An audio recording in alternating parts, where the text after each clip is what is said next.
नमस्कार, आप देख रहे हैं जन एक्सप्रेस। आपके साथ में आंचल श्रीवास्तव। आज की बड़ी खबर उत्तर प्रदेश से, जहां भ्रष्टाचार के खिलाफ सरकार ने एक बार फिर से सख्त कार्रवाई करते हुए 3 बड़े अधिकारियों को सस्पेंड कर दिया। जी हां, राजकर विभाग के अपर आयुक्त, रामपुर के सहायक आयुक्त और मुजफ्फरनगर के एसडीएम, तीनों अफसर अब अपनी कुर्सी से बाहर कर दिए गए। लेकिन इस बार कार्रवाई जिस स्तर पर हुई है वो साफ संकेत देती है कि अब ऊंचे पदों पर बैठे अधिकारी भी अगर गलत काम में लिप्त हो जाएंगे तो उन्हें बख्शा नहीं जाएगा। सबसे पहले बात करते हैं राजकर विभाग के अपर आयुक्त अरुण शंकर राय की। इन पर गंभीर आरोप लगे हैं कि इन्होंने बड़े बड़े बिल्डर्स और ठेकेदारों को अवैध फायदा पहुंचाया।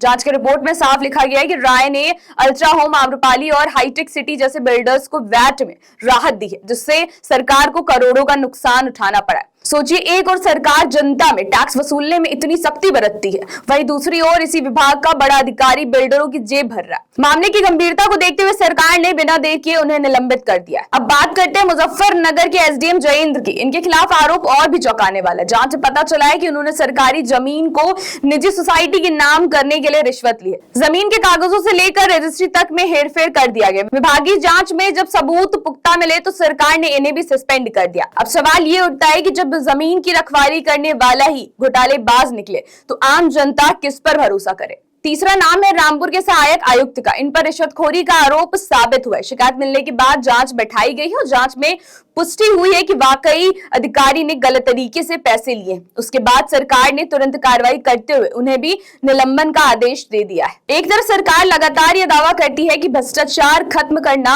उनकी प्राथमिकता है, तो वहीं दूसरी तरफ आए दिन ऐसे मामले सामने आते रहते हैं जो व्यवस्था पर सवाल खड़े करते हैं। लेकिन इस बार जिस तरह से 3 अधिकारियों पर गाज गिरी है, उससे यह संदेश जरूर गया है कि अब पद और रसूखदार देखकर कोई रियायत नहीं मिलेगी। सोचिए, अगर अधिकारी बच जाते तो राजस्व में हो रहे करोड़ों के घाटे का बोझ कौन उठाता? जवाब है आम जनता, हम जैसे लोग जो हर महीने टैक्स चुकाते हैं, जिनकी मेहनत की कमाई सरकार तक पहुंचती है, उन पर डाका डाला जा रहा है। उत्तर प्रदेश सरकार ने इन अधिकारियों के खिलाफ विभागीय जांच के बाद कार्रवाई की है। यानी आरोप केवल हवा में नहीं लगाए गए, बल्कि पुख्ता सबूतों के आधार पर यह कदम उठाए गए।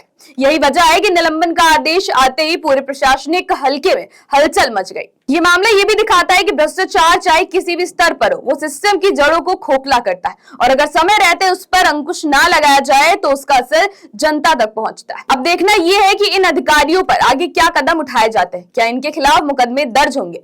क्या सरकार इन्हें सिर्फ निलंबित कर शांत हो जाएगी, या फिर कड़ी कानूनी कार्रवाई भी होगी? जनता की निगाहें अब इसी पर टिकी है। फिलहाल इतना साफ है कि उत्तर प्रदेश सरकार ने एक कड़ा संदेश दिया है कि भ्रष्टाचार किसी भी कीमत पर बर्दाश्त नहीं किया जाएगा, चाहे अफसर कितना भी बड़ा क्यों ना हो। अगर वह गलत काम में पकड़ा गया तो कार्रवाई होना तय है। तो ऐसी देश और दुनिया की बड़ी खबरों पर नजर रखने के लिए आप जुड़े रहिए जन एक्सप्रेस के साथ। नमस्कार।